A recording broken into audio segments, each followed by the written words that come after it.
Hello, everyone, and welcome to Plate Stack Chat. Those in the comments or anyone listening to this after as a podcast. So by now, you probably know the drill. I'm Jason, CF Media, if you're looking for me on Instagram, and I bring on some wonderful guests for a chat, and I know you're here for them and not for me, so let's bring them out right now. So first up, we have someone who is known and feared all over the internet for their YouTube videos, calling out no reps. No, sorry, wait, wrong Hiller. We actually have a fantastic athlete who you will most recently have seen throwing down at the Syndicate Crown. And when she's not competing, she's out there saving lives as an emergency nurse or just making them better through nutrition. She also married a physio, which might just be the greatest money-saving hack in CrossFit. Please welcome the fabulous Ellie Hiller. I love it. Welcome, Ellie. Oh, and look who's here. Wods Zombie. He must have known you were on. I knew he would. We've already been talking. All right. He followed through. He followed through. Well, good on. Well done, Nick. Now, joining Ellie and myself is a meme master, a podcaster, an affiliate owner. He's even done a High Rocks and is going back for more. Now, he recently lost a massive Instagram account, but got right back up and started a new one. And it only took him about 2.5 minutes to pass the number of followers I have, and maybe 2.5 hours to once again be blocked by Dave Castro. You might also have seen him at Syndicate Crown, or maybe you thought you did, but it was one of his many CrossFit doppelgangers, formerly of Make Wads Great Again, but the man behind Wooley Memeth, it is, of course, the one and only John Wooley. What's going on? That was a great introduction. I feel really poorly prepared anytime I introduce someone, so you crushed that. That was good. That's also all I do. That's the extent of my research and preparation for these shows is write an introduction, bring them on, and now they're here. And then I'm doing a show tonight, and I don't know shit about the guests. So now I'm feeling really. I wasn't nervous, and now I'm like really nervous. That was really good. Also, John, who are your doppelgangers? I need to know. Well, so I have this thing. Anytime I'm at an event, I snap photos of people in the crowd that are just good-looking bald dudes, and just put "not me" over their head, because people are always like looking for me at these events, or they're often looking for me. And I found if I wear a hat, I basically become invisible. And so I've learned people they look for the bald head. That's like the identifier. So anytime I see someone, I tag them in that. Nice. I like it. You do look like Justin Collar. I don't know if you've heard that. Oh yeah. Justin and I we're best. Interchangeable. Oh yeah. No, we're good. We're good friends. It's become a running joke between the two of us that we basically look like the same person. Okay, good. You've heard it. It's not me then. I'm not the first one. Eric Rosa is another one. Yeah. Johnny Sins. I've heard that one. Let's see. Who else? Cole Sager, Sean Woodland, Jacob Hepner. Yeah, pretty much any bald dude. Yeah. Cole Sager's good. So we've got Gleiser said, I'm here for John's gun show from the thumbnail. But then he's followed up with, so John breaks out the gun show, the thumbnail, and Ellie rocks it in the show, the old bait and switch. Well, that's how we get them in. That's how we bring people in. Kenneth has gone with AI writing skills are improving.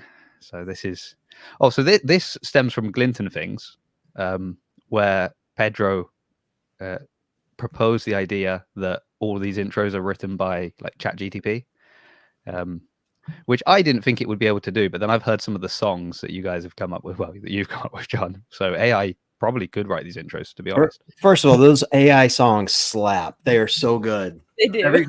And I got like 3 or 4 more in the chamber ready to post. Oh, really? Every one is better than the last one. They just all make me laugh for some reason. But dude, AI is great.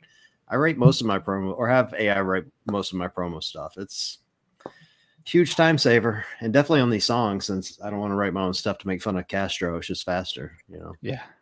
Yeah, it's amazing that you can find so much stuff about Castro to make fun of. So it's so easy. It's so easy. You need to do a country theme soon. I'm waiting for that one. Too much. Yeah, I have one. I have one that sounds like Taylor Swift, like Waiting. That one might be next. Okay, good. I'll like that one. Yeah. Okay. All right. Well, we've mentioned Glinton Things. So obviously, John, you were on there very recently, and you explained everything that happened to your page, which was interesting because I think people really love the conspiracy theories, and I'm probably very disappointed to hear that it was just MTV that had a copyright out on a clip that did very well for you. But if you want to hear that, go and listen to Glint and Things. And then Ellie, you were on Glint and Things like every day after competing at Syndicate Crown. Yep. So I felt like, how can I compete with them? The obvious answer is get you both on at the same time, and here we go. So that's how we do it. Love it. Yeah, they're great. They're awesome at hosting too. They ask really good questions. You don't expect the in-depth stuff. Kind of thought it was going to be just normal podcast surface level questions, and I love how they're able to kind of get out of the CrossFit sphere. It's really cool. Okay, well, welcome to surface level podcast questions, Ellie. I like surface level too. I like that. No, don't backtrack now. You said it. You're not surface level. I'll take another leaf out of their book and I'll see if I can send them an invitation and get them on. I love it. Now we just got to discuss politics and just, let's go ahead and just jump to the chase and not get surface level. Yeah, okay. Well, let's stick surface level then. That's very much not me.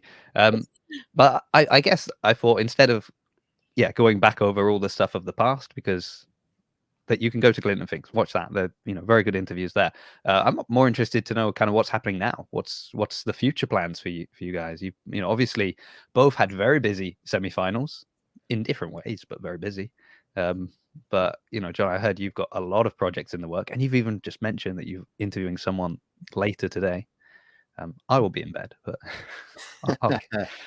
yeah, Ellie had a much better semifinals than I did, for whatever that's worth. It was fun to watch you, by the way. You killed it. Oh, thanks, John. It was a good experience. Actually, I texted Andrew and was like, dude, your sister's a badass. And he's like, yeah, I know. He was giving me some crap for that first event, which I love. I did not pace it well at all. And the first message I got after I finished that event was Andrew Hiller, and he was like, homie, are you okay? I was like, Andrew, I don't need this right now. He's a mess, but yeah. Well, you look like you were pacing it fine. I mean, it's a hard, it's anytime there's running, it's hard to pace. And the unenviable position of, the women you're racing against, you get some of the fittest people on the planet in there. I mean, that was a stacked group. Oh yeah. Like end to end. So I don't know how any of you do it, but you look like you handled it well. I mean, it's a terrible workout, but still. Oh, have y'all tested any of the semifinals workouts? God, no. Okay. Do people do that? Like, do spectators do that? I don't know. I might do that one actually, because he mentioned I'm training for a high rocks, and that one's like kind of like falls into that wheelhouse. You know what I mean? Like, yeah, running splits, and you got to do some sort of something in between the rounds. Like, so I like that one with the clean and jerks, but I've not tested them yet, and I've not been talked into it. So we'll see. Maybe next weekend. Let us know if you do. It's one of those that I just, maybe it's just me, but I've gotten away from the 5 rounds for time type workouts. I don't know if it was just how the trajectory of the sport was going before this year, but there were 2 5 rounds for times workouts, and those were the hardest ones just to pace. And obviously you practice them a ton of times, but it's just classic CrossFit. And then you remember how bad round 4 is of a 5 round workout. It's just humbling. Yeah, it's always round 4, man. It's like the ending round 3 when you would normally be finishing a workout and you're like, crap, I got 40% more to go. Yeah. So we do quite a lot of 5 rounds, I think, at our affiliate. And I find round 4 is when I kind of not get a second wind, but it's sort of like round 3, you're like, oh, I'm over halfway. And then round 4, and like during round 4, I'm every time I complete like whatever, the run or the row or the box jumps, whatever it is, I'm like, oh, I only have to do this one more time now. So I still maybe got another, 2 movements left in this round, but I finished one of them and I'm like, but now I only have to do that one more time. And then on that final one, you're just like, well, this is it. This is the end. But I was going to say for us, like testing semi-final things. So I just do the affiliate programming. So whatever CrossFit Bath are putting out, that's what I'm doing. But we have at times like they've modified games workouts or semi-finals workouts and things like that, or old regionals workouts, retested old open workouts. So I remember when at the games, I think it was the games the first time that there was like the split, was it like this kind of dumbbell split snatch or split? It was like really weird where you have to alternate the arm and the leg as well. So it was like really, I think it was maybe 2 days later that showed up in a in a workout in class. And I was like, okay, let's try and do this. So but going out and just testing it on my own, no, Ellie, no. Fair enough. I probably wouldn't do it either. Yeah, I'm not as fit as you, and I don't need to be reminded of that. Well, I like testing stuff on my own. I'm nowhere near as fit as Ellie. There was a time in my early CrossFit days where I would joke that I was as fit as a CrossFit female athlete, and those days are long past. Long past. You know, like it's like not even close. And so there's no chance I'll tell you, Ellie, if I did it, because I can tell you right now, your time was 10 to 15 minutes faster than me, guaranteed. No way. It is kind of cool though to think about. In these past 2 weeks, or I guess weeks, since I've been removed from semifinals, I've just been jumping in on affiliate workouts and class workouts, and it's a different stimulus than my normal training in a really good way. Like it's just classic, simple. It's one class, and I have to push the intensity if that's all I'm doing. And it's just kind of opened my eyes again to just how different some of our elite level training is relative to how CrossFit started and just the basic methodology. And I'm not saying that's a good or a bad thing. I think it's just good to kind of tap into both every now and then. So it's been kind of interesting to see this past week. Do you find that, like, going back into classes and kind of, because obviously with CrossFit, there's the community and which, is a big thing, but I find just locally kind of the community in the sense of doing a class with other people, suffering together through that workout, kind of pulling each other through it. That's what I really enjoy. That's probably why I've stuck with doing CrossFit for so long compared to any other kind of just, going to the gym and getting bored. It is I know if I don't turn up for the class and there's wall balls in the workout and everybody knows I hate them, I'm going to get messages from people being like, oh, you saw there were wall balls and you didn't come in, so right. I'm going in, right? And I remember during the Open, when I was going around to different boxes for the Open, speaking with one athlete that sort of does all their training on their own, and that, and is really focused on the competitions they're going to and things like that. She was saying how much she loved the Open because it was kind of one of the rare occasions she got to train with, or work out with all the members of the affiliate. So do you find that kind of dipping back into just classes is also nice, kind of mentally, to get to spend time with the other members of the affiliate and just sort of not be so isolated and focused on your personal training? Yeah, and I'm a very OG CrossFit minded person. I haven't even been around the sport that long, but I am more of the belief that I wish more elite athletes were able to do things in affiliates, and that there weren't as many training camps. And I say that as a part of a big training camp. It's just, I have found that you're going to have no bigger cheerleaders than the people in your affiliate. They're the people that when I jump in on a class with them, I'm just a semifinals athlete. I'm not a games athlete. And they're like, oh my gosh, Ellie's doing the class with us. And I'm like, why are y'all so excited? It's just, to me, I think it is good on both ends, right? It's good for me. It gives me people that I want to make proud in my training when I go and compete. And then for them, I think it's cool to be able to have someone to chase and a standard to push themselves against. So I think it benefits both parties. Yeah, I miss the days when the elite athletes were just part of class. Yeah. I was just bitching out the people at the CrossFit tent at semifinals over the weekend about a number of things, and this was one of them. We were talking about the poor attendance for semifinals of the West Coast Classic, and I'm like, you guys are still looking at this business like it's 2012 to 2016, when all the elite athletes were in gyms and the entire gym would go follow them somewhere. We did that. Like, I remember when I started in 2011. In 2012, I walked into the gym one afternoon and we had a small membership, and it was our owner, Travis Page, working out, who finished second in the Masters division at the games. He was there with Scott Panchek, who was shirtless and ripped, making his first run at the games. Julie Fouché, who finished second at the games, I think that year, maybe, was there training with him. Her boyfriend, who was an absolute beast. Like, everyone in the room was a games athlete but me, Yeah. I mean, it's just humbling, but there's that moment as a CrossFitter where you're like, I don't know, it's like playing around a golf with Tiger Woods. You're both using clubs, you're both hitting little white balls, you're just wildly different at it, but it's still fun. Mm-hmm. And I miss those days. Yeah, and there's so many different nuances that you can argue, but I think what I even just have taken away from this week is, like, I can jump in on a class once a month and that's not gonna hurt my training, or I can jump in on class once a week. It's just, you do have to, there's a bunch of factors. Like, yeah, it's an hour where you're warming up and you're not as efficient, but does that social interaction and sense of community outweigh the cons of the fact that maybe you're not as efficient? I think it does, especially for longevity in the sport and having a support system. That's kind of where I land with it. So I see a lot of value in it. So you don't have it in your DNA to just show up at a class and start shouting no rep at people? Just like part of the family trait, just to come in and just roast people for no reason? I don't think I've ever no repped anyone. Genuinely, even in coaching, I like go up and I try to say it in the most roundabout way. It's probably not a good thing. Is it hard for you now that people use your name like an adjective? They're like, oh, you got Hillered. Oh my gosh, I never thought about it. Yeah, honestly, there are people that first of all, we're actually not related. Do y'all know that? Yeah, I didn't know that. Okay. Well, I wanted to, I really wanted to pull on this thread a little bit, because the funny thing is, I wanted to ask, what do most people think the relation is? First of all, so if they think you're related, is it brother and sister, or is it like cousins, or what is the kind of assumed familial bond that you have with?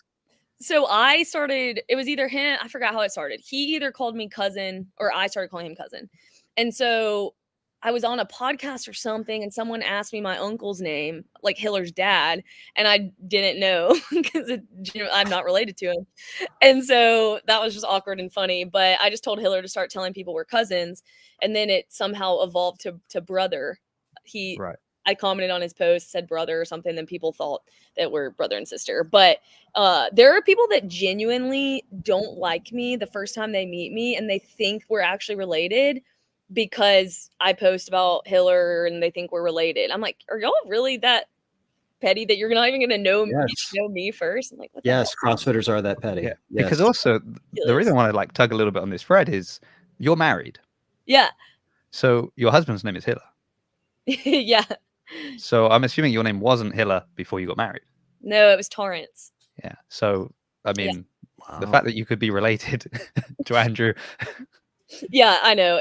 People don't think that deeply, but we're just gonna roll with it. And honestly, it's been. I love Andrew. It's been fun. Well, I did wonder if there is, like, if you're because obviously you sign up to competitions to compete, and whether there is a kind of I don't know. Do we want that kind of heat on us on a competition? That's. I don't. It's been a recent thing. I haven't done that many competitions since we've kind of had the joke running, but it's honestly it's crazy. People, he's given me a lot of indirect attention, so I'm like, all right, I'll take it. Yeah.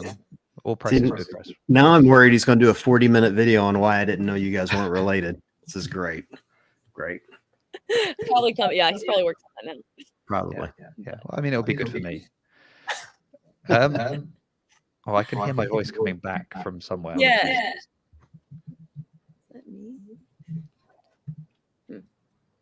Okay. Oh, no. Okay, I'll let you guys work out why that's happening, because it's probably one of your audios. Here, I can put on headphones. How about that? And then we'll just blame Ellie. Yeah, let's do that. Wait, I think it went away. Oh, no, it didn't. Shoot. Maybe we will blame Ellie. I can get headphones. Let's see. I'm not sure if Joe's moved it across to his headphones yet, so that's... Okay. Yeah, I'm working on it. Hold on. In the meantime, even with an echo, I'm going to bring up some comments. I had one for John, but I'll wait till he's finished. Someone says they think it's me. Now it went away. Let's see. Do y'all hear it? Ellie or Jason? Don't blame me. I've got headphones on. I've got the mics up here. Yeah, I don't like wearing headphones, because when you're bald, it looks like you have Tic Tacs in your ears. It's like terrible. It was you, John. It was your fault. I'm still blaming you. That's fine. Keeping it real didn't even put you on the list, and it was you. No, and what would have been funny is if Ellie actually was secretly like adjusting something on hers while you were doing your headphones, so it just looked like it was your fault. Exactly. Ellie, Scott's asking, we do a lot of interval work and a lot of 5 rounds, all with rest in the middle. Does that translate to this? Asking as I'm not being an elite athlete. So I'm guessing that's, Elite athlete. That's a really honestly good question, because I was kind of thinking of it more from the standpoint of pacing a 5-round workout without rest. And what you said, Jason, about being able to view the 4th round as, oh, I only have one more left after this. In my mind, that doesn't apply when you're literally racing from, like, when you're pushing the pace from the start, then it becomes very different in the sense of like, and that my pacing was bad, but my body legitimately started shutting down on round 4 to the point where it was not, oh, okay, it's a mental grind of I only have 1 round left. It was like, I don't know if my body is going to do what I need it to do. So it's just that intensity piece that's a little different. So with the rest in between, I think it just becomes a totally different thing than a 5-round workout. Yeah, nice. My body started shutting down in like 2018. And I'm still not sure it's going to come back. Yeah, just a slow running process. There was a question, a fitness-based question for you as well, John, from Nick, obviously. Does John plan to squat below parallel at his high rocks? No. He might get made fun of for it. No. So, all right. So this is a true story. So when I did that high rocks in Chicago, first of all, I didn't plan to do it. Like, I got thrown into that race, but it ends on 100 wall balls, right? And for the men, it's a 13-pound ball, and which is light, you know, like compared to what I'm used to using. But I'm in running shoes, and I'm not used to doing wall balls in running shoes. So I get to the target, I'm exhausted. I rattle off 25 in a row, unbroken, right against a light ball. I promise you, the first 10 were not even close to depth, not even in the ballpark. But the guy judging me didn't say a damn thing. And I'm like, until he opens his mouth, I'm just going to keep throwing this ball. Who gives a shit? You know? And that's the way the rest of the competition was. It was like they were so lax in the judging of those of us that are just amateur athletes that you can absolutely, or at least on that event, you could go in and do quarter squats and nobody's saying anything. But yeah, I will do my best to get below full parallel because I'm worried that Ellie's brother's going to be there, her fake brother. Just making sure you're not wearing like any top that says CrossFit or anything like that, because otherwise, you know, I'm going to wear a no rep shirt. I'm going to order one of his shirts and I'm going to wear it. And I'm going to do the worst, my gosh, John, the worst form ever, and have somebody run around with the camera and video the whole thing. It's going to be awesome. Oh and then you have to start shouting at your judge to look at the judge of the person next to you. Yeah, look at them, but look at them. They're not going. Exactly. That's what we need to see. Yeah.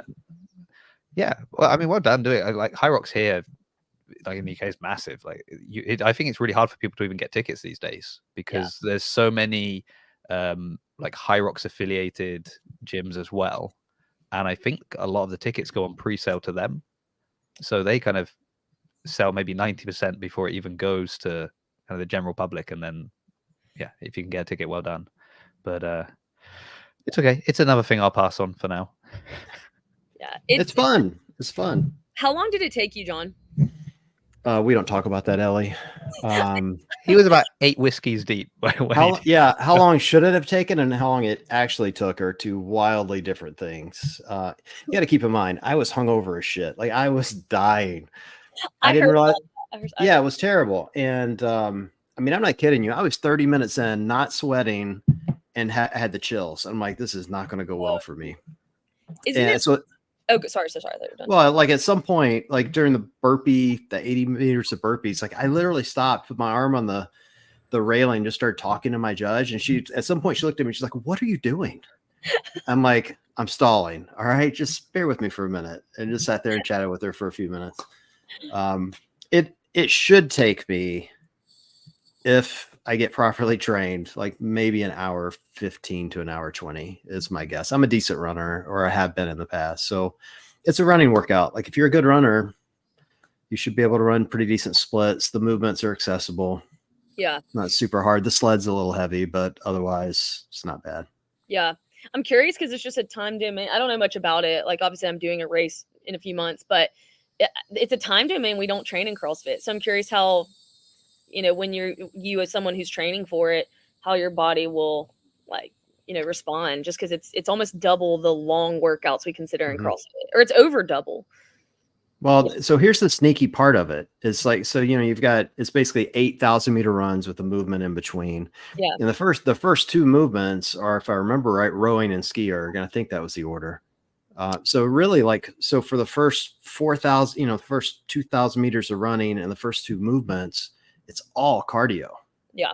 So you can ease into this thing pretty well. Like you can get your pacing down early on, which helps. But the sneaky part is it's a pretty decent distance between where the events in between runs end and where you have to start running. So if you walk those, you're going to lose 10 to 15 minutes in time. So you have to keep running. And that's where a lot of people lose time, is like in between events. They're walking around, getting water, screwing around, whatever. If you can keep running and you're a good runner, you can knock a lot of time off. Yeah. It's all about it's always about transitions. That's always transitions. Yeah. Took me forever to learn that in CrossFit. Like even something as simple as these new grips that are coming out, these frog grips or whatever, the chalkless grips. It is insane how much time I'm saving on workouts not chalking. And I'm diligent. I used to be diligent about, okay, quick chalk, or I would have it, in my sports bra so I could just pull it out. Holy crap, I'm saving like 3 minutes on 10-minute workouts just having grips I don't have to chalk. Like, what?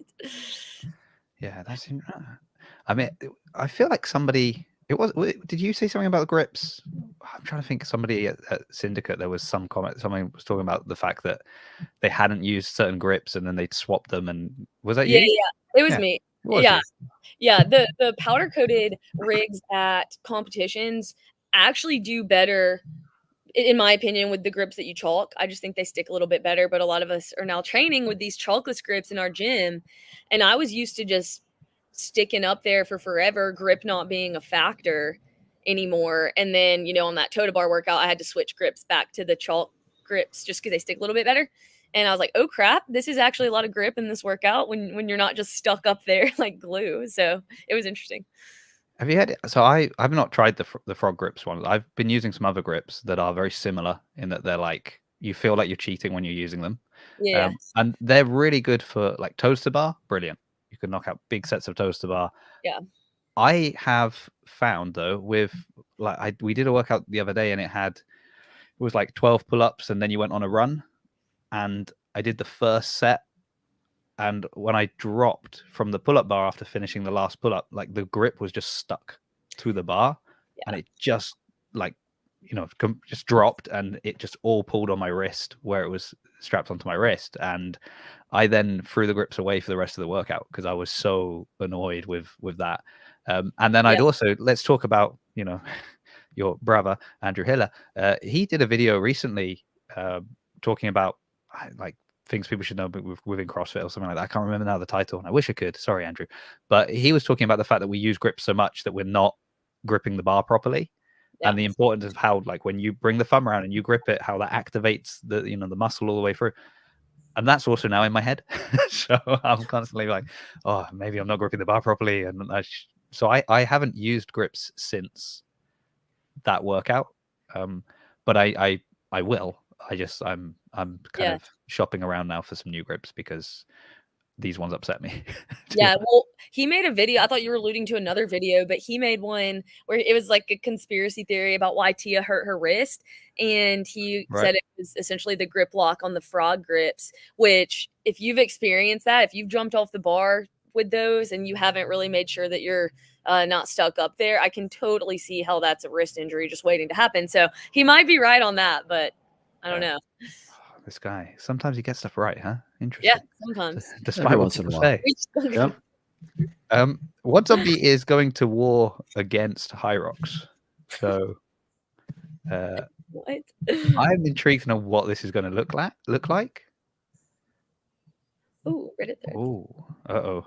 Yeah, there's a whole Reddit thread about people getting injured by sticky grips. Yeah. Or like a shoulder dislocation or something. I mean, it's not funny, but I could see it happening. So I'm very careful. Yeah, I don't wear grips at all. I injure myself the old-fashioned way. That's my rule. I wonder if that's why, like for the final event at semi-finals, you had the big dumbbells and you had to do the farmer carry lunges because that was just CrossFit's way of going, yeah, if you guys haven't been working on your grip recently, you've been getting a bit lax with your grip, we're just going to really test that for you on this last workout. Oh my gosh, yeah, that was terrible. And if you have tiny hands, it's especially really bad. Like, can y'all hook grip a dumbbell? Like, can guys typically hook grip a dumbbell? Mm-hmm. Yeah. Okay. I can. Yeah. Yeah. It's probably the only thing we can do better than you within the world of fitness, Ellie. So we can hook grip a dumbbell. I can't even hook grip a barbell unless my tape's a little bit too long. So, but yeah, no, it was brutal for people with tiny hands. So I guess we're testing hand width at CrossFit now too. Yeah, Keeping It Real just says chalking is how I fake that I'm not gassed. So, like, do you have a new strategy now? Because that is true. So the sometimes people go to the chalk bucket because they're like, I would immediately jump back on the bar, but I got the chalk. Yeah. So what do you do now with your you adjust the grips? Maybe they just they're just not right. Yeah, fake a side stitch or something. Fake a cramp. Yeah. Yeah, don't go too bad though. John, what's going on with the so you're launching like this new show? Is that what you're recording tonight? Yeah, tonight. Yeah, so part of like with the change with Make Wods Great Again going away and launching this new page, it's like maybe it's time for a reset. Do some different stuff. I've kind of wanted to have a channel separate from kettlebells and cocktails for some time. Like, I love Nikki dearly and I love our show, but we just do a lifestyle show. That's it. Like, we just talk about friends and family and it's fun, but we don't take on controversial topics at all. And bluntly, Nikki really can't. Yeah. By and large. I mean, she works for CrossFit often and it just feels weird. I feel like I put her at risk. Like, occasionally we'll be talking about shows and things I want to do, and I can feel her getting uncomfortable, and I don't blame her and I don't want her to be uncomfortable. So I've kind of wanted this separate channel that's not a podcast, but allows me to talk to people or to do, kind of, solo opinion stuff. And so, yeah, so I launched, Constantly Varied Conversations is what I'm going to call it. Tonight I've got Emily on from the CrossFit book. She's got a lot of opinions, and so I'm excited to hear them. I'm not even sure what we'll end up talking about yet. I kind of want to share her story because I think a lot of people don't know her very well or don't understand her mission. So I want to spend a little time talking about that. I want to hear what her and Greg's group, Broken Science, is working on. And then I want her opinion on the state of CrossFit, like how she sees the businesses going and hear that. And my thought is I'll bring on thought leaders like that just to get, different opinions. And then I will do some solo opinion stuff as it comes up if I feel it's needed. I don't want to do what Hiller does. Like, I love him and I watch his stuff, but man, I can't do that. Yeah. It's just not my jam. I think I kind of like you, Jason, like I have kind of like an analytical mind when it comes to how things work. And so I want to talk about the business of CrossFit and why they're doing the things they're doing and maybe share some opinions like Late Laborman's talking about CrossFit selling, or potentially selling. And I have a lot of opinions on that, like a lot of opinions on it. And I think I can bring a kind of a different voice in it since I'm in finance in my day job. Yeah. And I see a lot of mergers and acquisitions and have witnessed it a lot over the last 20 years or so of doing that give me an opportunity to share some of that. I mean, I think that's why it's good to have so many different things and different voices and different opinions. And it's why, like, even with this show, I try so hard to, we were discussing it a few weeks ago on the show. Someone was saying like, "Oh, you don't want to be controversial," and I'm like, "It's not that I don't want to be controversial. I just don't want to go out and upset people unnecessarily, because what I really want is to have access to all the different people, because there's going to be something's going to come out from CrossFit and talking elite fitness no more than anybody else on this subject because they've been told stuff by that person. So I want to know that I have a relationship with them where I can speak to them." But then at the same time, I want to be able to speak to Savan and Hiller and all of that because maybe they're experts on a topic that's coming out here. So I think the more, different opinions and different points of view we have, the better you can create that big picture. So like, you're an affiliate owner, so you've got obviously a vested interest in what CrossFit decide to do, if they decide to sell or not. You're also very, quite heavily involved in the sports side of CrossFit because you were working with Syndicate Crown, for example, to help promote the event. So you're involved in that. But then, as you said, you have your kind of professional background in banking, and so you can also look at it apart from CrossFit and say, well, like, this is just how it works in other businesses, in other parts of, in other things. Right. Let's take that and apply that to the example of CrossFit. So I think it's that's what you want, because everyone kind of has their niche and their speciality. So yeah, and that doesn't mean they can't talk on other things, but it just means that maybe I'll weigh their opinion on a certain thing more heavily than somebody else's opinion that might just be more opinion and less sort of fact-based opinion. When I talked about this on Glinton Things, and the next day I got a DM from that CrossFit affiliate collective, Frank. You guys remember Frank? Yeah. And basically said something along the lines of, I'm really glad to hear you're planning to be more critical of CrossFit.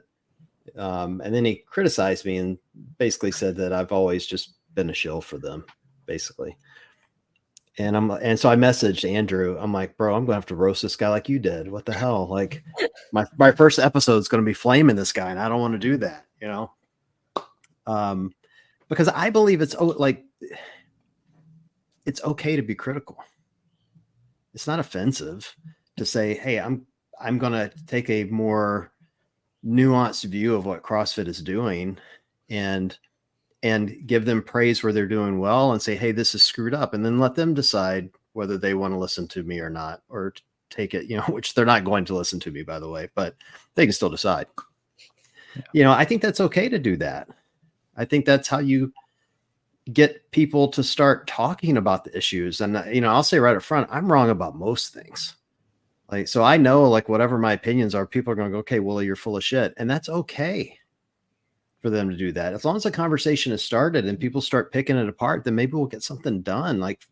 From my view, part of the issue at headquarters for a while is that they're still living like it's 2012 and the business has wildly changed and they're not changing quick enough. Yeah. Or appropriately enough, maybe is the better way to put it. And they're not listening to us as often as they should. Yeah. And so the more of us that are talking about it, maybe they'll pay more attention. That's my point. Hold on. Oh, sorry. Let's just hate this corporate word, but it's appropriate here. We don't have enough critical conversations anymore. Oh, yeah. Yeah. Yeah, I agree. I mean, I always think and if you're not open to discuss something, if I'm convinced what I'm doing is right, I shouldn't be afraid to talk to people about it and hear, contrary opinions, because I'm convinced that, the idea is you'll come and say to me, well, Jason, I don't think what you're doing is right. And I'll be able to say, well, you've not thought about this and this and this, and this is why we made this decision. So you should be comfortable to that. And actually, you know what, if you come and say, you've not thought about this, and I go, oh yeah, actually I haven't thought about that, great, I can change it. But when you're just sort of that wall and you're not letting any information come in and it's like, no, sorry, we've made a decision, go away, that's where I start to worry of well, how convinced are you of your decision if you're not willing to discuss it at all? So that's one thing. And then I think there's the way you do it. Obviously, Andrew has his style that appeals to clearly many people, but you can understand why maybe CrossFit are well, we don't want to hear that because you're just insulting us. Mm. Whereas maybe somebody who's a little bit gentler with their words, maybe they'll take it on board. They probably won't, but maybe. We live in. Well, look, you got to listen for the truth. This is why I like Andrew's channel. You find the truth even in the shouting sometimes. I'm not saying he shouts, but you have to look for it and try to understand what's the real point here. He does it with a lot of style, the clips and of The Rock and whoever, and it's funny and engaging, and there's a lot of clickbait stuff, but there's always a point, and you got to look for that point and figure out what it is. And there's a lot of different ways to present that point. I plan to present it differently, but I think I'll cover a lot of the same stuff. I'll give you an example. I got in a discussion with someone in that CrossFit tent over the weekend. They're like, hey, what do you think of semifinals? I'm like, I think you guys don't know what you're doing. And he's like, oh, explain that to me, please. I'm like, well, look, you guys just, they just run West Coast Classic and nobody showed up, or very few people showed up. And I'm like, I don't understand why you guys don't put these in cities that are easier to get to, like a Midwest city, like Columbus is a good example, Columbus, Ohio, or Hershey, PA, or like somewhere where there's a lot of regional airports where you can get there relatively easy. It's close to big cities. There should be a lot of affiliates. And then this is what got him. I go, and I don't know why you don't find a big high school and put it in a high school and quit renting out these coliseums. And he says to me, well, what would that visibility do to the brand if we were in a high school? And I'm like, what did the visibility do when there was no one in the stands? Yeah. Like, you're worried about people thinking you're not rich and you can't afford the Rolex that you bought, but you're poor as hell. Like, get a high school auditorium and sell that thing out with 5,000 people and make it look packed and make it a great event. Mm-hmm. And don't worry about the visibility of it being in some regional high school. They're so worried about the visibility of the brand and not thinking it through. They're still thinking like it's 2014 and 2015 that people are just going to show up because you got the name CrossFit, and it's not like that anymore. Mm-hmm. Yeah, often feels as well when they do kind of listen or try to do something, it does always seem like it's a throwback. They're kind of like, look, we're going back to this, or look, we're going back to that, and you're thinking, well, that's, to your point, like, that's not the solution, is it? Like, for a small group of people, yeah, that's amazing. Or maybe even for some of the athletes, like, that's, oh, it's so good to be here because of the memories and the history, and you're like, that's great for that little percentage, but it's not solving the underlying problem. And constantly kind of going back to the old playbook when things have changed so drastically, it's probably not the solution. But it seems, it almost feels like they think that will appease people because, the classic CrossFit, they'll, the OGs, we're going back to that. And you're like, yeah, but it's changed so much since then. You need to blend things. But I mean, even like the Open, the announcements this year, like some of them were, there was some things I liked. There were positives there. But particularly speaking with people sort of on this side of the pond, it was like, man, it was a really American Open. Like, if you were in America, great. But if you're in Europe, it was kind of like, we don't, majority of people maybe don't follow wrestling. A lot of the people don't maybe know who Jocko is. It's kind of, people knew who Dave was. Nobody understood why the mushroom was important, but that's Dave for you. Speaking of Dave, tangent now, but I've got to ask before I forget, and I'm conscious of the time. How long have you been blocked by Dave Castro? Well, this time only 7 days. Let's see. He blocked me the first time, I want to say it was 2 years ago. So a little over 2 years. A little over 2 years. Okay. Because I was just wondering if it was longer or shorter than you would have had a ban if you've been caught doing PEDs. So I'm trying to. Yeah. Well, that's a good point. Maybe the block will go away 2 years from now. I guess it's possible. Yeah. It's totally bizarre. It is so weird. Such a weird thing. But whatever. Yeah. Well, I did want it because I was thinking about it. I think actually I was. Eddie, did I say this on Clinton Things, or we might have said it when it ended, and Garrett said, "Stay on, guys," and Ellie just disappeared. Oh yeah. But I said it's funny because do you remember when Ricky came back? Dave made a post like immediately. He was like the first person to post about Ricky's return. And this was like, now everybody loves Ricky, and all the athletes that have competed with him are like, oh, Ricky's the nicest guy, and he's so fun to be around. But when he very first came back, and people were very kind of, this is the guy that robbed Pat of the podium and all terrible things. And Dave was one of the first to make a post to kind of like forgiving, he's done his time. We're all about forgiveness, and we're bringing him back in, and we're so happy that he's back. And I was thinking, when are you going to forgive John? Well, he doesn't think there's anything to, like, he doesn't even know why he blocked me. He said that he doesn't know why. Yeah. So I don't know. Like, I don't know. I think it's great. It gives me street cred. Like, blocked by Castro. Come on, this is great. It's perfect for me. I think everyone should try to get blocked. Yeah. That's a challenge to Wad Zombie and Keeping It Real, who's in the chat. You guys should go get blocked. That's when you've made it. Yeah. Yeah. Yeah, it is interesting for me in light of the whole conversation that we've been having, just the ability to have, like, for you, John, in your podcast, and host a platform where you're probably going to have people on there that you disagree with, right? But making a space to ask questions, knowing that you're going to get a response probably that you disagree with sometimes. That is so, and maybe it's just my generation, but we just live in just these echo chambers of you only follow people that you agree with everything they say, and they don't host anyone on their platform that disagrees with them.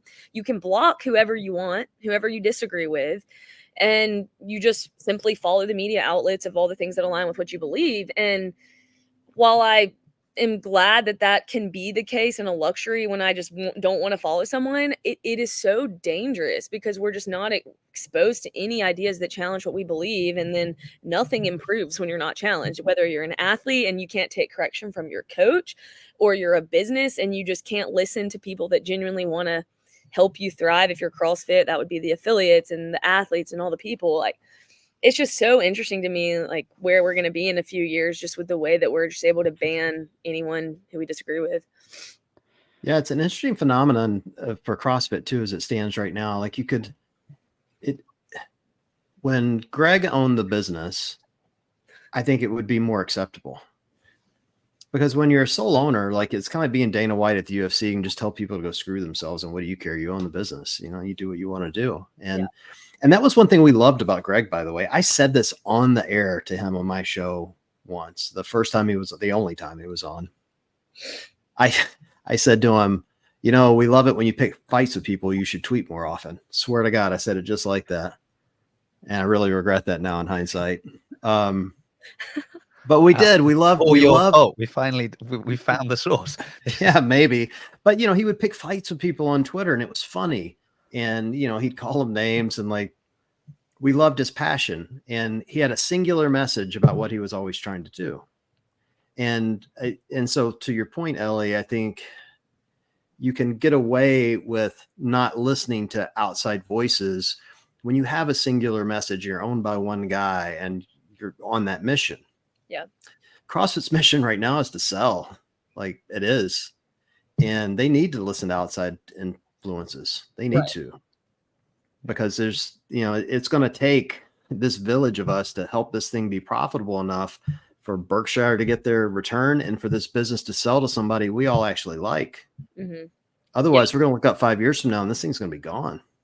I think about that all the time. I don't get paid from this. This isn't my livelihood, but I think about it in the sense of a lot of my friends are professional athletes. They get paid from CrossFit. This is their livelihood. They skipped college to do this. I am terrified that CrossFit as a sport won't exist in a decade. And I said that the other day, and I could be totally wrong, but if they don't start listening and taking improvements, and then things like High Rocks are popping up, which I know some people hate High Rocks, but they're run like a professional sport, and they've only been in existence, like a year or 2 years? I don't know. It is just scary to think about the trajectory of where it could be in a decade if it keeps going the way it's going with the attendance and all that stuff. Well, the thing that we all have to worry about or think about, I don't know if we have to worry yet, but is who is the buyer and what's the product they're trying to buy. So here's the problem with CrossFit. If you were buying a traditional business, I'll give you an example. Like, it was probably 20 years ago, Kinko's was a big company here in the States. I don't know if Jason's ever heard of Kinko's, but it was a copy store. And they had 2,500 locations worldwide, right? They sold to FedEx.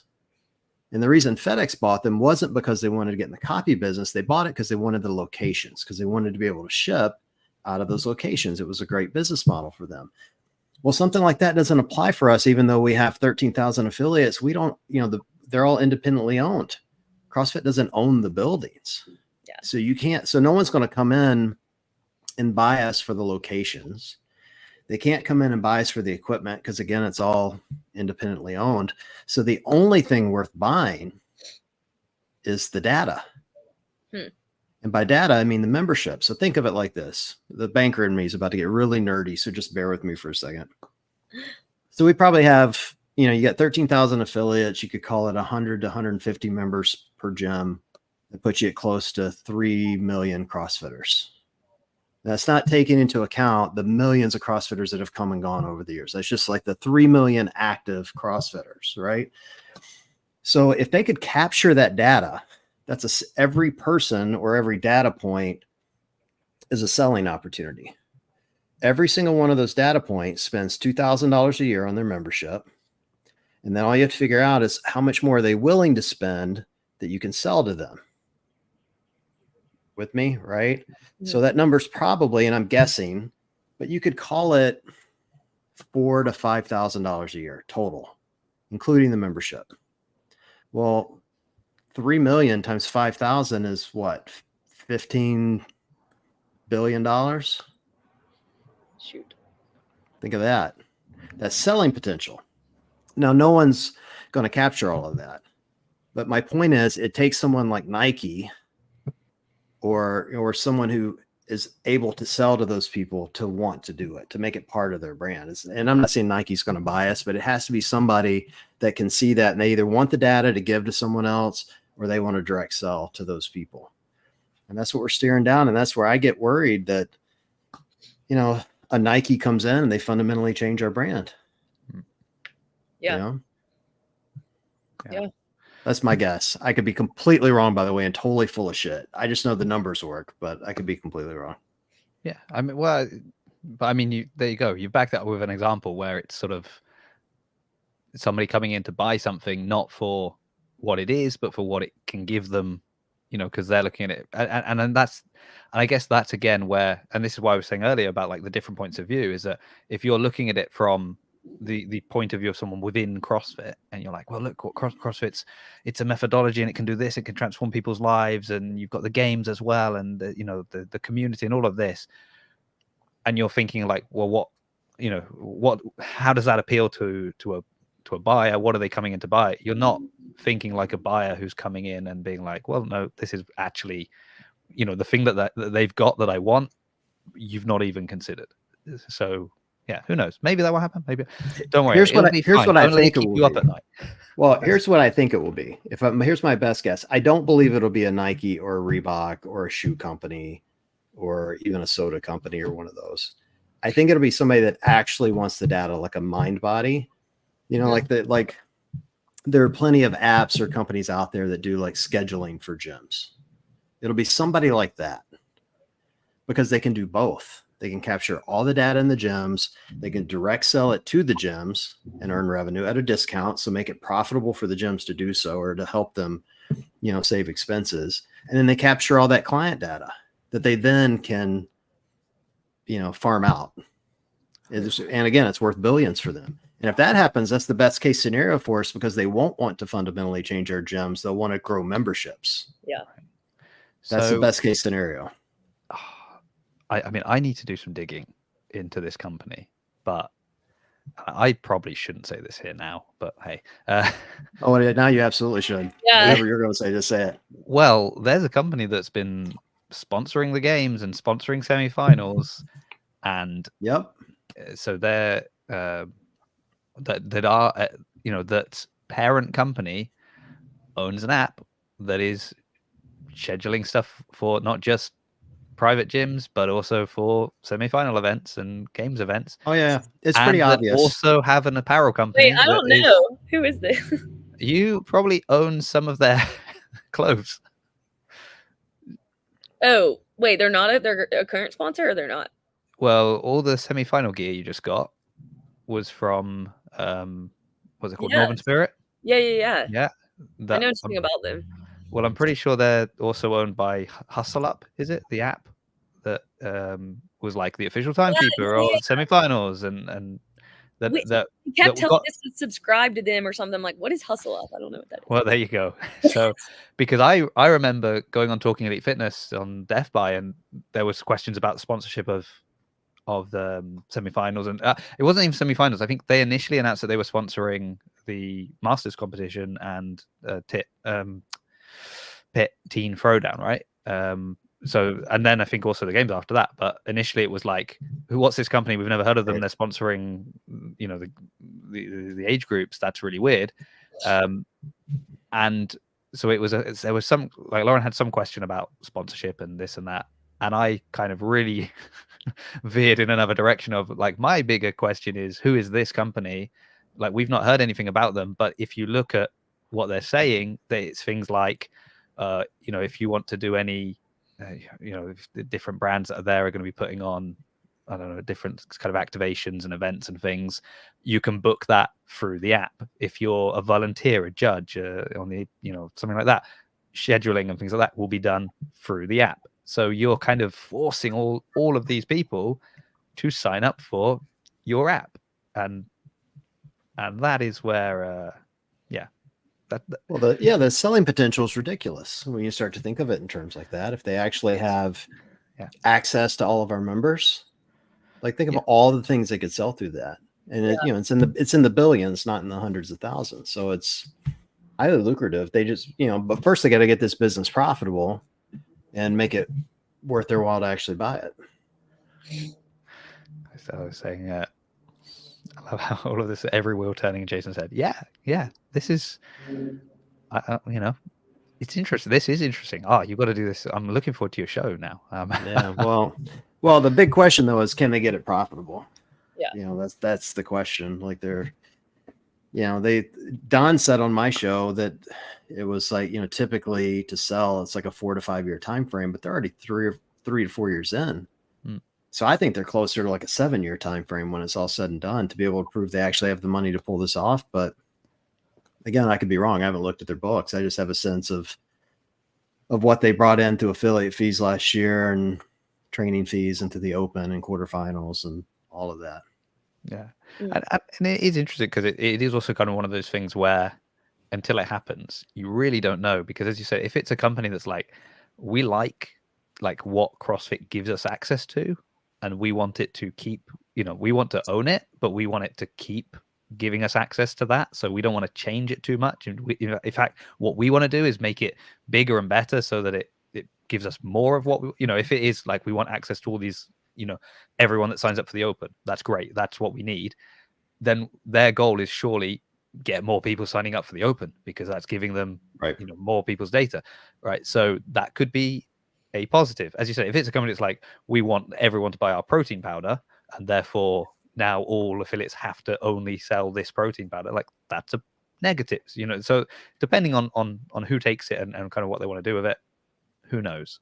Well, I'm 100% convinced it'll be some sort of data company that buys it, and here's why. So when Eric bought the company, he didn't buy it. He was brought in as a figurehead by the shareholders. Well, Eric's background was tech. He was a tech guy, right? And so when they removed Eric and they brought in Don, what was Don's background? He's a tech guy. Worked for Meta, Google. Like, what are the odds that you had back-to-back CEOs that were in tech? Yeah. To run a fitness company. Like, why would you do that? The only reason you would do it is if eventually you're wanting to either make it a tech company or sell it to a tech company, make it attractive to a tech company. Yeah. That's the direction they're going. I'll guarantee it. Well, maybe we'll make sure that the chip timers never malfunction though in the game. So that'll be good. All these tech guys there. Maybe we'll start getting some like AI judging as well. So they're kind of little bots at the side that will be tracking whether or not you've hit parallel. Hiller will be out of a job, but anyway, he'll be good. There was speaking of Hillers, so Ellie, you caused some controversy in the chat. I don't know if you saw that. Nick wasn't happy. Smart or hot, pick one. He's hilarious. Only jumped in on that. Not fair, is it? Not at all. So yeah. So I didn't know where this was going to go this evening, but I say this evening for me, this afternoon for you guys. But now we've worked out CrossFit's big plan. Fascinating. Again, I could be full of shit, dude. I don't know if I'm right. I think I'm right. Now, the whole point of your question was like, what am I going to talk about on the show? This is what it's going to look like. Yeah. Like, just either do it solo or bring people on and debate it. And, just admit we could be wrong, but it's worth talking about. And get people thinking about why they're doing what they're doing. Like I hear people ranting and raving, about, CrossFit's going to sell. Well, no shit. Like we're way past complaining about it selling. We know it's going to sell. Now let's talk about what the future looks like and how can we help it from the inside. That guy, Frank, as an example, who's just a pet peeve of mine. He wants to fight us from the outside. Like, I'd rather us solve these problems inside of CrossFit, in the affiliates together, those of us that love the brand and want it to be what it has always been for us, not let the outside forces tell us what it should be, Yeah.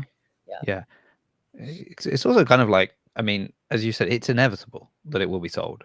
So sometimes you wonder like, well, what, what do what do people want the solution to be? Because it's inevitable that it will be sold. So if you're just, shouting into the void that you don't like that it's owned now by this company and it was better when it was owned by Greg, it's like, okay, and you can feel that way for the rest of your life. You're welcome to have that opinion, but it doesn't matter how strongly you feel that doesn't put it back in the hands of Greg. Right. So the question is now, what do you want to do?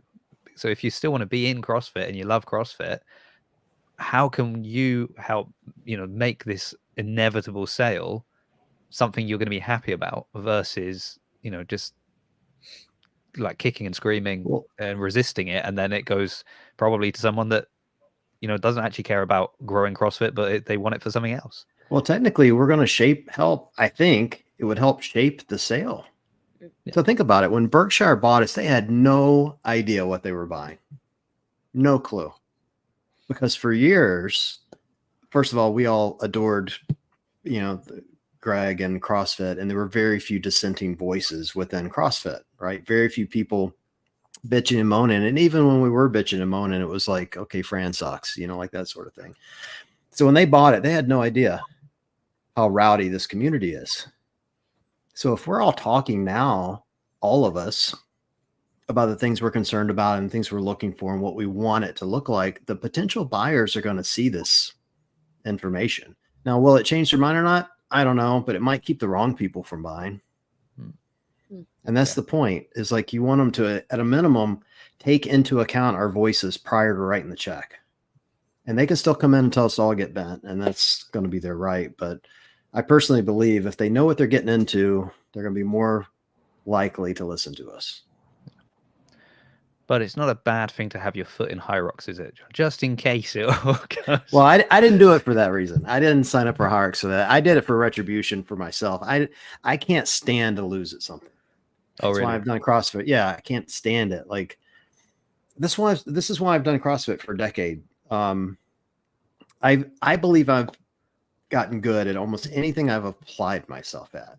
Like I've got 10 grand worth of guitar sitting behind me because I practice a lot, and you can get good at it if you work hard, right? Same way in banking. Like you don't have to be great at math to get good at banking. You just have to have good work ethic and understand the business. CrossFit is the only thing in my life I cannot master and beat. Now I've gotten better at it, but it still kicks my ass every single time I do it. Yeah. And there's always room for improvement. And that's why I keep coming back. And so the High Rocks thing is the same thing. Like I did one, I don't feel good about how I did. And so I'm going to go do another one to prove that I can train smarter and better and be prepared and put up a better time and feel better about it. Yeah. You said you're doing one, right, Eddie? Yes, in November. You're doing Chicago, John, right? Yep. Yeah. I'm doing the one in Dallas. And are you, so, you've heard what John has had to say about this. Are you training now, like, or are you going to be doing some specific High Rocks training, or are you kind of, I'm a semi-finals athlete, I think I'm fit enough to take on High Rocks? I told my coach today that I was doing one, and I was like, I don't want to train for it. We pretty much do all these movements already in CrossFit, but going back to the time domain, we'll probably throw in once a week, just a really longer 50-minute, 59-minute workout, just to kind of get myself acclimated to that, just because I don't do anything that long. And if I do, it's zone 2, and I can guarantee you High Rocks is not going to be done at zone 2. So that's where I'll probably train, just touch it a little bit, but I don't really care how I do in this. And I'm also doing. Don't say you don't care, because you do. Well, no, I do. Nobody makes it to semifinals when they don't care about how they perform in some kind of fitness event. I'm doing it with a partner, though. We're doing the doubles, and she's another semifinals athlete who is at North America East. And so I know we're going to push it so hard. It's just I'm kind of scared I'll like it more than CrossFit because it suits my strengths a little bit more. And so I'm kind of like, should I do this? I don't know. We'll see how it goes. You're scared that you're going to like it too much. And the only thing keeping me from thinking I'm going to like it too much is just like what John was saying. The upside potential in CrossFit is so much higher because you're never going to, it's so generalized that you're never going to get to a point where you're like, oh, I've arrived. Whereas like with High Rocks, it's the same workout every single time. And you're now probably, if you're elite at it, you're trying to improve your time by seconds, right? And you know exactly what to train. So then it just becomes more specific. Whereas the part of the big attraction to me in CrossFit is that there are so many things to get good at that it just can distract you into oblivion. There's just always, you're never going to be able to train enough. And so that's what I like about it. Yeah. So. And I guess if, obviously you're competing at an extremely high level within CrossFit. So that's sort of the mindset and the goal at the moment. But if that ever shifts to just like longevity and health over performance at, that level of competition, that's where CrossFit's, perfect, right? Because it's just helping you for everything. Whereas High Rocks, as you said, you're training very specifically for a specific thing that is fixed. And obviously, if you're fit enough to do a High Rocks and get a good time, you're probably going to be, pretty good at other things in life. But still, it's not the, it's not to the same degree. It is interesting because there is constantly this kind of idea that, High Rocks is booming and CrossFit's dying, and is High Rocks going to like take over CrossFit and kind of be the big thing. And I was just with someone the other day who's kind of, a gym goer, but not into CrossFit, not, he's just someone who kind of, your average kind of global gym type guy. And I asked him if he knew what High Rocks was, and he didn't. And he knew what CrossFit is. He didn't have like good opinions on it particularly. I'm slowly setting him straight, but he knew what it was, and he had never heard of High Rocks. So sometimes I think it's again just because of the little bubble that we're in that we hear about it a lot more. And obviously, they put on these events and they're massive and they make a lot of money, but it is, a kind of cookie cutter standard thing that they can just transport to different locations and they run, a huge amount of people through it. Yeah. But, and can a startup, with CrossFit, I can, as just an individual, I can go start a local competition and grow that. And, it'd be a big draw to people in Birmingham. But with High Rocks, at least from what I can tell, it looks like you have to, go through the company, you have to have their people come, all that stuff.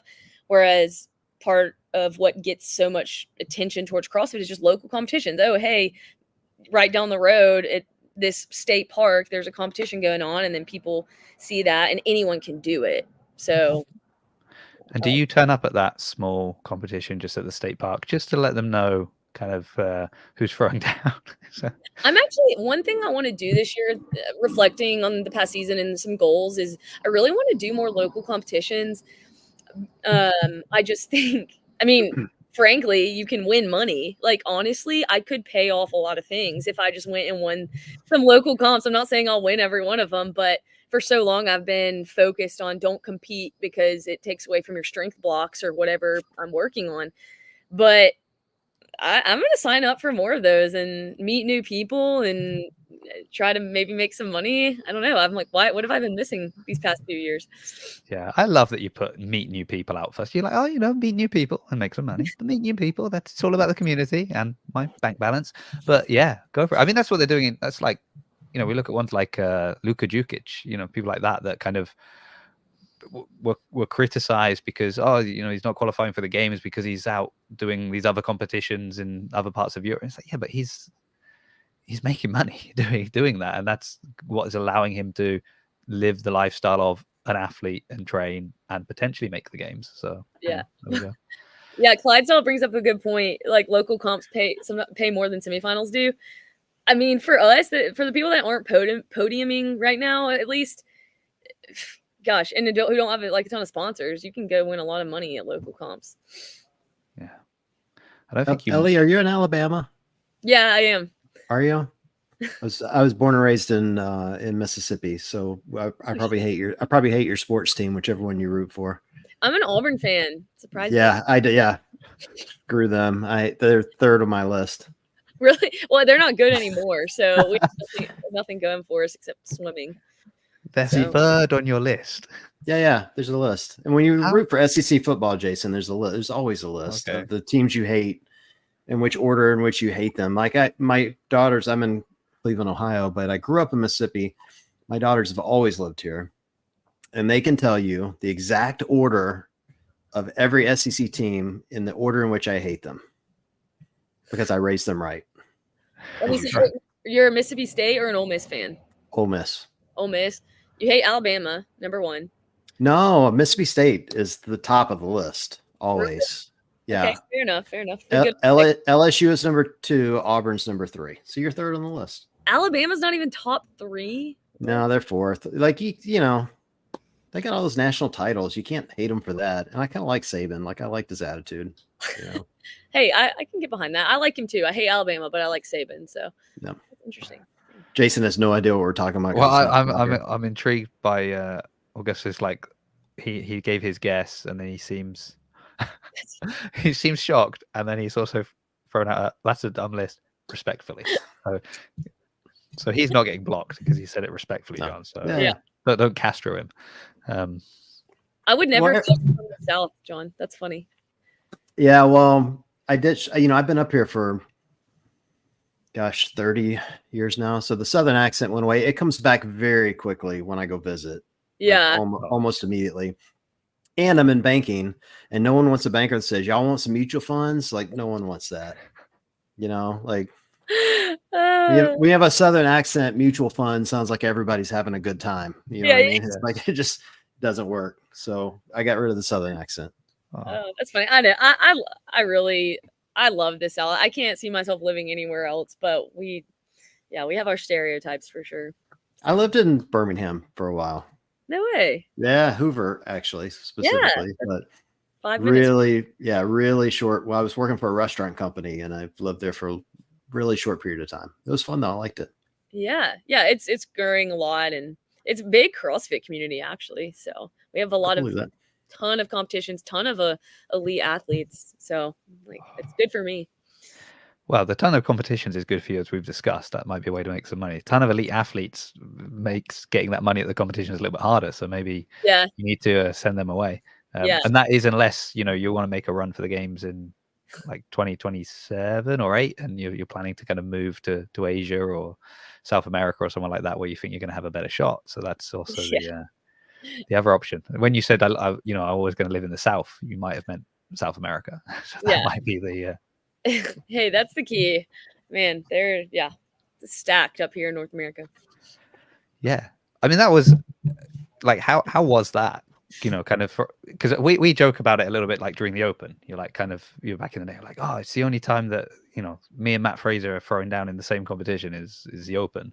Yeah, but you're like your score is right there on the same leaderboard with like Tia and a little bit lower than Tia's, but that's besides the point. It's on there. So I mean, that must be great, kind of competing with that caliber of athlete. Yeah, and that's the thing. Like, okay, is it easier to qualify through another region like Africa or Asia? Yeah, that's just the reality. But is it as fun to compete there at semifinals? No, and it's not as fun to bring family members there. And it was cool for me to be able to say, hey, mom and dad and everyone that came to watch me, you're going to get to see the 7-time or 6-time fittest woman on earth, like a ton of other amazing athletes as well. And it's just as someone who, at least right now, I'm not games caliber. For me, it felt like the games. It really did. There are so many amazing athletes that it was like a mini games. And that's all you can ask for, at least right now, as an athlete who's trying to make it in the sport is, I don't want to just make it to the games when I don't really deserve to be there, I guess, through a different region. And I'm not saying other people don't deserve to be there through another region, but at least for me personally, I'd rather see how I stack up against the best and then figure out how to match my training to get to that level. Yeah. And I think it's different if you're from a part of the world where maybe CrossFit's newer or maybe even just, the like economical state of where you're living means you have to, you can't afford to just be a full-time athlete and you're going to be having to, work multiple jobs or whatever to cover the cost of training and all of that. But you happen to live there and that means you qualify for the games. Like that's amazing. And maybe you finish 38th at the games, but wow, like what you've done is incredible.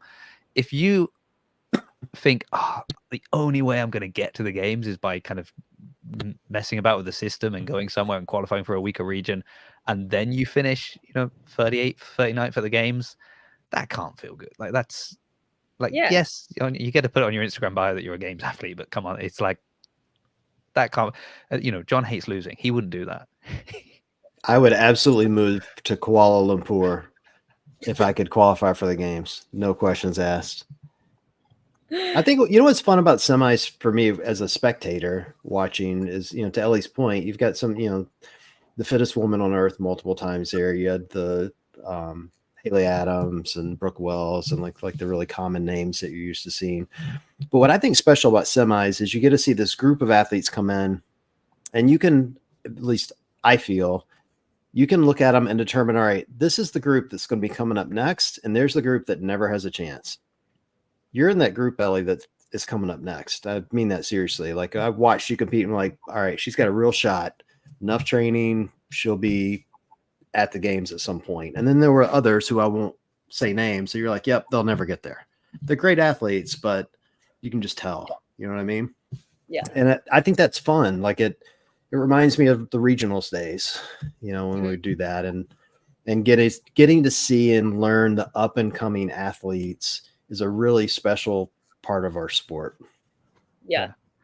I mean, that, like, I've been reaching out to people already to get them on here that are, in that group that you're talking about, John, because that's where like paying attention at semifinals is good, and watching the lower heats at times is like, it is good to do that, because you do see these athletes and you're like, oh, and then if you do speak to them and you get to know them a little bit and you're like, oh, and also they're cool, I like their personality, like they're going to be a fun athlete to have at the games next year or the year after, or when they finally break through.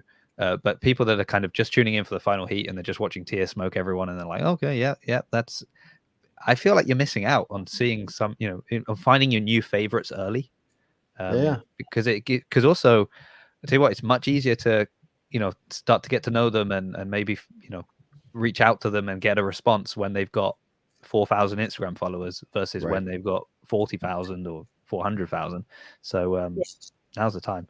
Well, when you go to the events, you make these relationships, or you get to, they're so accessible. You get to meet them. Like I think it's maybe 2018. I went to the MAC, and when it was in DC, and it was on Paige Semenza's kind of first year where she was coming on the scene. So she was at this level we're talking about then, like just emerging as an athlete. And I met her mom at that event.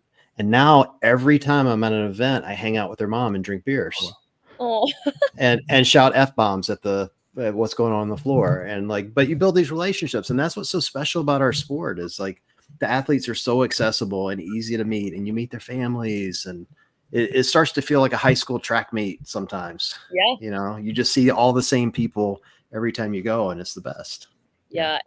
And this is my little plug for third-party media, but if it weren't for podcasts like Kettlebell, I know it's not a thing anymore, but Kettlebells and Cocktails and what you're about to do now, and then Jason, your podcast, Clydesdale, Glinton, without that, there is literally, in my opinion, no visibility for anyone but the top 3 athletes. And you only have 2 main competitions per year, the CrossFit Games and semifinals. And then, the Open's a community event. But if it were not for these third-party outlets, without CrossFit having its own really media department, semifinals is not as exciting because you literally don't know anyone. You don't know any of the storylines. And I think that when people are tempted to think, oh, my podcast, maybe I just need to stop it, it's not doing much good in the CrossFit space or whatever, if that's ever a temptation, like, it helps us, people like me, so much, because then people know the up and coming people. And it is so important for even just the growth of the sport. I've been more invested in CrossFit this year because of podcasts, the Savon podcast, and just storylines. And it's so exciting when you only have 2 main events to look forward to. Third-party media creates engagement around dead parts of the year. And John, I've listened to so many of your podcasts with athletes that I didn't know anything about. And now it's cool when I get to meet them and have things to ask questions about because it was brought up in a podcast, and it is so important. Well, it's part of my charm. Only people that aren't famous come on my show. That's the you've had you've had a ton of people, but it's just a big deal. And I wish CrossFit leveraged third-party media more, but they don't. It's a real crime, man. Like I was at that event, and someone in the comments was talking about my resting bitch face that I always look like I'm laid off. And I was sitting in the stands, and I looked up, and Scott from Clydesdale Media was in the stands, and I thought to myself, what the hell, man? Like, these guys run a great show. Why does CrossFit not give all these guys VIP passes and have them down on the floor, interviewing athletes as they come off? It's free for them. It's great for Scott. It's a win-win for everybody. Yeah. And instead, they're like handing out these press passes like they're, like they cost $1 million. Yeah. It's just ridiculous. It's absolutely ridiculous. Yeah. Yeah. Yeah. I mean, I think it's also been, I've heard so many people, like, particularly, as Scott's here, Clydesdale's in the chat we're talking about, but like particularly with things like the Masters, the fact that they know everyone in kind of in the Masters field that's worth knowing, and even those that aren't worth knowing, but they know them anyway. Like, it's all there for you. It's just there ready. Yeah. And I can't imagine they wouldn't want to share that stuff because it's good, because Scott's smart and knows, well, hold on, if we both share this thing, that's growth on both sides. And it's not, they're not stealing my content, they're actually promoting my content. But CrossFit seems to still struggle kind of with this concept. For the record, he was down on the floor some. I don't want to make it sound like it wasn't down on the floor. It just, my point is like they should be begging him to be down there. Right. Maybe telling him like more than 2 days before that he's going to have that media pass. So they should be paying for it. Like they, you know what I mean? Like it should be a big deal to them that people want to cover this for free. Yeah. It's crazy that they don't. It's interesting. We've had a request to do a behind the scenes at the Masters, and still, okay. Let's see if they give you anything there. Speaking of behind the scenes, I was laughing when Ellie was saying, kind of, people don't know the athletes unless they're the top athletes, and they never see them. And I've had a chance to see the first episode of the behind the scenes for the Syndicate Crown from Savannah and the team. And Ellie, you're there. You made the cut in episode 1. Get a little interview of you on the bike. So there you go. Oh man, I think I said I was really excited for that running event, and I thought I was gonna do really well. Famous last words. Yeah. That aged well. Don't worry, I don't think they cut to you then like looking like you got shot as soon as you put the barbell down. Hey, that would be good content though. I would not be mad. Yeah, and even Trish has made it here, but I know she follows you around, John. So. Oh, Trish is the best. And also, I'm really happy now to know that Ellie likes to meet these athletes and ask them questions and things like that. Because then, anytime I'm struggling for a second guest, I'm just going to reach out to Ellie and be like, "You're free for yeah. Can you jump on the podcast again? That'd be really good." Wonderful. Well, it's been lovely. Hold on. There we go. And Jan's just arrived. He's just arrived as we're going to wrap things up. The better looking Hiller in the CrossFit space, a pleasant surprise. Yeah. Andrew's not an ugly guy. People are hating on Andrew. No, but I think, I've spoken a bit with Jan, and I would be surprised if he said, "Oh, I think Andrew's better looking than Ellie." So that's John. Do you want your Make What's Great Again patch or not? Augustus has asked about 50 times. I have like 50 of them. I'm trying to figure out how to get rid of the ones I have. Yeah. I think I'm going to send one to Dave, actually, with the Castro Kai shirt. Yeah. And I love that shirt. Yeah, I'm going to send him one this week as soon as it comes in. It's going to be great. Yeah. Great for me. I don't know if it would be great for him, but I should send him a small. Wad Zombie told me I should send him a small, and now I'm thinking I should have. Yeah. It's medium. He should just wear it. Like, it's like when you... Well, the shirt is awesome. Just want to make sure you weren't left-handed. John should send Ellie one. Yeah, I want a patch. All right, I'll send you a patch. I'm telling you, I gotta get rid of these things, man. Like, I don't know what to do with all the Make What's Great Again merch. Like, I still have some at Barbell Voodoo, and I got to get rid of it for them. I feel bad that it's sitting there. Yeah, but I mean, it wasn't like I planned it, but still, it's like, what are you gonna do? Yeah, but I mean, I guess I don't know. Yeah, look, I own the trademark. Yeah, that's what I was going to say. You still own like the the Instagram shut down the page, but you've still got the name and the trademark. So it might be that you find somewhere where you can you know, Ellie's been talking a lot about these local competitions that make a load of money apparently. So maybe. Well, I think I've been kind of racking my brain, like, what do I do with it? And I think I'm just going to wait it out for the election.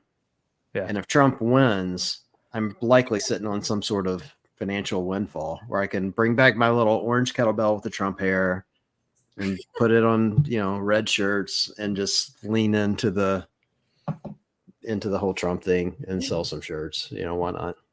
Was Make Wads Great Again started in 2020? No, so it was started technically in 2017. I started a Twitter handle called CrossFit Trump. Okay. It was all Twitter, and I was training at CrossFit Mentality, and so I created it so I could troll Saxon and Spencer. That was the sole reason I did it, so I could make fun of them and they wouldn't know it was me. Oh my gosh! And so I started doing these tweets in like the voice of Trump. So anytime he would do like one of his crazy tweets, I just convert it to something about CrossFit, and they would go compete somewhere and I would do horrible jokes, but in the voice of Trump, and nobody knew who it was. Right. And my daughter talked me into making it a meme page. And so I created this meme page also called CrossFit Trump. And then it kind of took off and it got to 10,000 followers like real quick. And I was like, shit, I got to change the name. I'm going to get sued, And I wasn't sure who was going to sue me first, CrossFit or Trump. Oh my gosh. And so I just threw a thing up in my story and said, hey, what should I change the name to? And some follower messaged and like, Make Wads Great Again. And I'm like, holy shit, that's it. That's perfect. And I thought at the time, I'm like, well, the page will just absolutely die with this. And then the opposite happened. I think looking back on it, because this was the height of Trump mania at the time, I think initially people started coming in thinking it was a pro-Trump page. And I was like capturing a lot of those people. And I was not doing pro-Trump jokes at the time. Yeah. So it was like there was a real battle with me and the followers, which was fun. Like that's something about a meme page. It's like, if you want a meme page to grow, you got to piss off part of your audience. Engagement. Yeah. And so it started getting kind of unwieldy. And so I quickly trademarked the name and I tried to trademark the logo, the kettlebell with the Trump hair. And I couldn't, and this is a true story. I got back a 500-page document from the government that Trump has already trademarked his hair. What? Swear to God.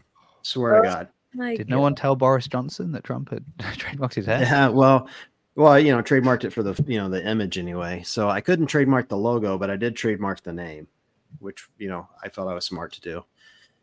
And, I've kind of always assumed like eventually it would just get canceled because of what it was. And it never did. Like the irony of getting canceled for trademark infringement just blows me away. I was hoping that it would be something far worse, but what are you going to do?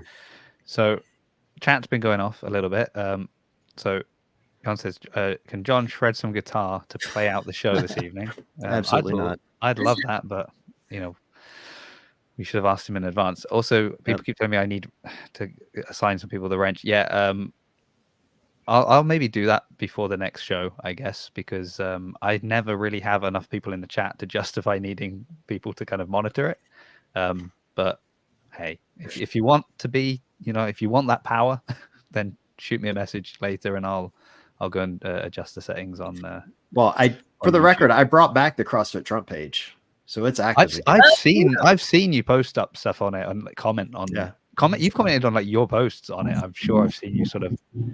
Yeah, it's active again, and I plan to use it some, just as a goof, just for some fun stuff. I'm following it now. Yeah, I am.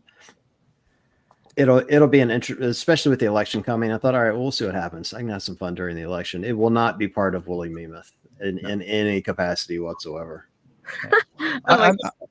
I'm quite happy for you in the sense that I really like that you can put yourself out there now with and I'd been thinking about this, and from again like little snippets I'd heard you say on other talking to other people at different times, but then particularly when you were speaking on Glidden things, I was like, yeah, this is sort of I I felt like maybe you wanted to step out a bit more from behind the Make Wads Great Again kind of persona and be a bit more yourself. And so this is great. It's giving you that chance to kind of really put your name out there, which I think is really good. And okay, I've got to just not look at the comments for a second. And and that is good. And yeah, I didn't mind memes by, was it memes by Wooley? Was that, yeah? I didn't like it. I didn't like it at all. But I needed a placeholder. Yeah, it sounded a little bit like a perfume or like a a fragrance where they'll be like, Inspire by Jean-Paul Gaultier or something like that. Right. It's kind of that vibe to it, but that's not a bad thing. But I like, Wooley Memeth. That's cool. It's good. I understood your reason for it. That was It's funny. The problem with Make Wads Great Again was that the people expected it. A lot of people came in expecting it to be a conservative placeholder, right. and then the liberals, like I have liberal tendencies, although I do not define myself as a liberal. I mean, I grew up in the South, for God's sakes. I probably own more guns than I do guitars, and you can never be liberal enough for liberals, ever. That's the truth. So it's like you got there was the battle between, and there's just no winning in a political argument, regardless of what side there's even no nuance you can do to make it worthwhile having. And so there are always like these little battles going on the page, and I just hated it, like getting drawn into it. I didn't want it. Like I just want to have fun, have a good time, And so when someone came in the comments with the new page and like, hey, you should have called this Wooley Memeth. I'm like, dude, I've been called that my whole life, Wooley Mammoth. I'm like, it's perfect. It's absolutely perfect. And the second I saw it, I went to see if it was available, and it was literally available everywhere. Every site, URL, everything. I'm like, done. Dang. So you bought it all. Yep. Fate. Oh my gosh. He's got a wall of guitars behind him. Ask what his favorite guitar is. That would be my favorite gun is a 12 gauge that I was given by my grandfather. It's a 1912 Browning. And it will literally knock your shoulder off, but it's sentimental. It was my granddad's gun, Yeah. Okay. I'm trying to work out how I assign, people to moderate the chat, and I can't yet. So I will have to do that later. I'm sorry, guys, but we'll do that later. But it doesn't matter because we're wrapping up now anyway. Thank you very much, Ellie, for coming on. For, breaking your intense training that never stops, but you've taken a little break to come on here. And what I also loved was how you adjusted the camera periodically throughout. I'm guessing because the sun was moving. And so I know. I'm in my garage, so yeah. And I like Clyde says, yeah, I've pulled up YouTube. I'm in like YouTube Studio on the other screen, but I feel really rude when I'm like looking over there, so focused on that. So I'll do it soon. Don't worry, guys. We'll be done for the next show. This is how we know Trish is not actually a girl. No girl would know what a Browning A5 is. So she just exposed her identity.